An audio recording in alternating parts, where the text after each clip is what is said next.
দিচ্ছি। আসসালামু আলাইকুম ওয়া রাহমাতুল্লাহ। ওয়ালাইকুম আসসালাম ওয়া রাহমাতুল্লাহ।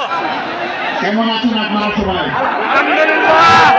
বক্তব্য শুরুর আগে দুইটা অনুরোধ আপনারা ইনশাআল্লাহ। এক নম্বর হচ্ছে মিডিয়া ভাইরা তাদের পেশাগত দায়িত্ব পালন করবেন, পিছনে যারা আছেন তাদেরকে সবর করতে হবে। জি, এটা বলতে পারবেন না আপনারা বসেন, ইশারা করতে পারবেন না আপনারা শোনেন। আপনারা এই সহযোগিতা করবেন তো পিছনে যারা আছেন? ধন্যবাদ আপনাদেরকে।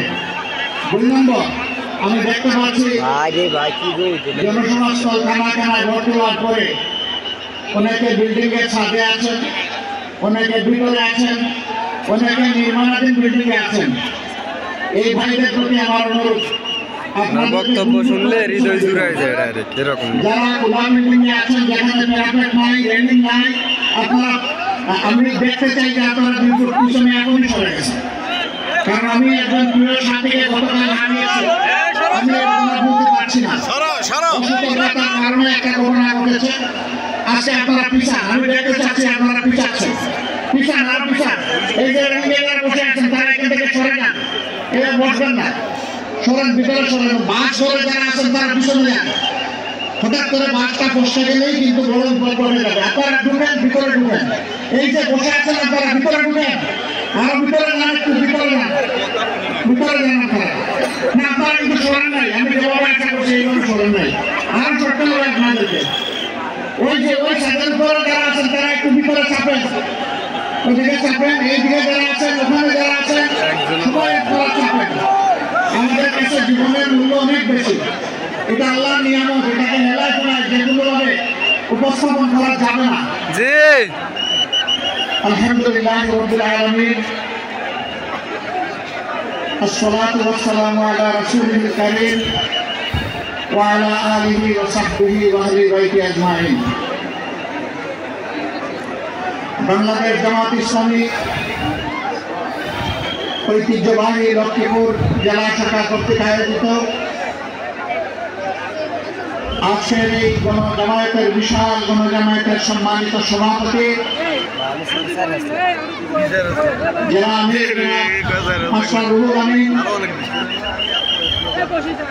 মঞ্চে বসা কেন্দ্রীয় আঞ্চলিক এবং স্থানীয় নেতৃবৃন্দ, বন্ধু সংগঠনের সম্মানিত নেতৃবৃন্দ, আজকের জনসভায় উপস্থিত প্রিয় লক্ষ্মীপুর জেলার বাংলার জনগণ, মিডিয়া সম্মানিত বন্ধুগণ, আমি আল্লাহ রাব্বুল আলামিনের শুকরিয়া আদায় করছি। আজ থেকে ঠিক 1 বছর আগে এই লক্ষ্মীপুরের মাটিতে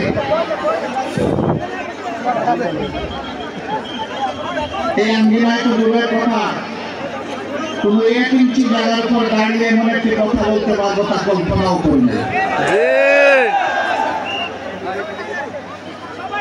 কেন করি নাই? আমার আগে তোমার মৌলানা এটিএম মাসুম বলে গেছেন, এই লক্ষ্মীপুর হাজার ঐতিহ্যের ধারক এবং স্মারক, অসংখ্য আলিম উলামার চারণভূমি, অসংখ্য জ্ঞানী গুণী ব্যক্তি এই লক্ষ্মীপুরে জন্ম নিয়েছেন, তারা দেশকে নেতৃত্ব দিয়েছেন। কিন্তু বাংলাদেশের স্বাধীনতার পর একটি গোষ্ঠী আমাদের প্রিয় লক্ষ্মীপুরকে সন্ত্রাসের জনপদে পরিণত করেছিল। বিশেষ করে একটি কুখ্যাত পরিবার, আপনারা সবাই তাদেরকে চিনেন, জানেন, আমার থেকে বেশি চিনেন। এই সন্ত্রাসীরা আমার ভাই ডাক্তার ফয়েজ আহমদ, যাকে বলা হতো মানবিক চিকিৎসক, তাকে সহ অসংখ্য দেশ পরিবর্তন হলে মানুষকে এই দূর বলে যেতে হয়। এমন রাজনীতিকে ঘৃণা করি যে রাজনীতি করতে গিয়ে দেশ ছেড়ে পালাতে হয়।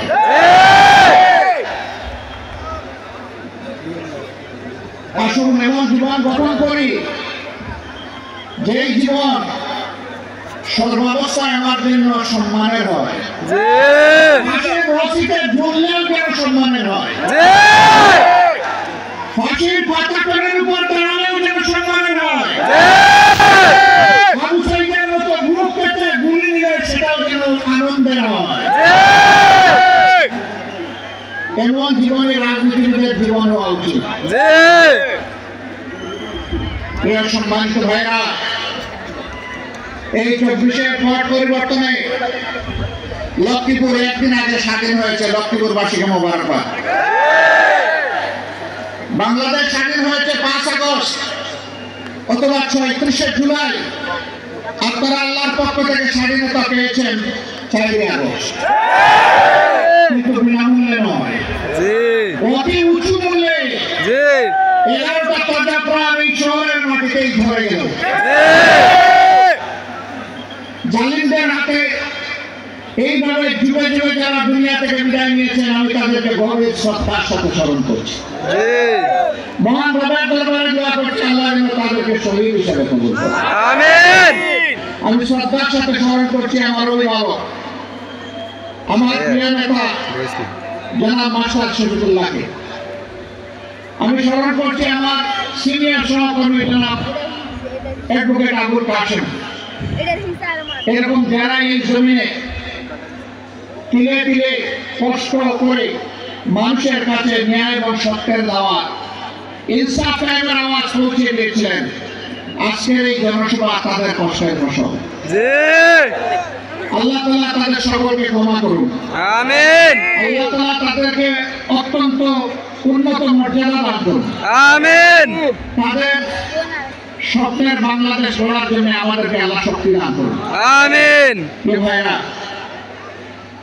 53টি বছর এক এক করে চলে গেল। আমরা আসলে সত্যিকার অর্থে স্বাধীনতার স্বাদটা পেলাম না। এর আগেও 47-এ একবার আমরা স্বাধীন হয়েছিলাম, তখনও পেলাম না। এখন 24-এ মানুষ বুক করা আশা নিয়ে, বুক কেটে দেওয়া গুলি নিয়ে মানুষ আশা করেছিল যে 24-এর পরে সমস্ত দুঃশাসন এবং সমস্ত দুর্নীতির অবসান হবে। আমরা কি মুক্ত হতে পেরেছি? আমাদের সন্তানেরা একটা বিশাল স্বপ্ন নিয়ে তারা জীবন দিয়েছিল। আমাদের প্রিয় সন্তান বুক পেতে ডানা মেলে বলেছিল, বুকের ভিতরে তুমুল ঝড়, বুক পেতেছি গুলি কর। কি সেই ঝড়? সেই ঝড়টা ছিল সমাজের অন্যায়, অবিচার, দুর্নীতি এবং দুঃশাসন।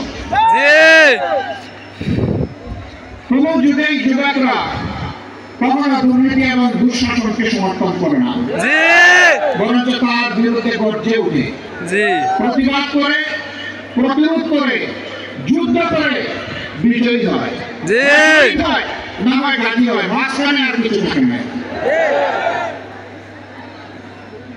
এই আন্দোলন করতে গিয়ে শত শত যুবক, শ্রমিক, মেহনতি মানুষ, সাধারণ মানুষ জীবন দিল। 34,000 মানুষ গুরুতর আহত হয়ে পঙ্গু হয়ে গেল। কারো দুটি চোখ নেই, কারো দুটি পা নেই।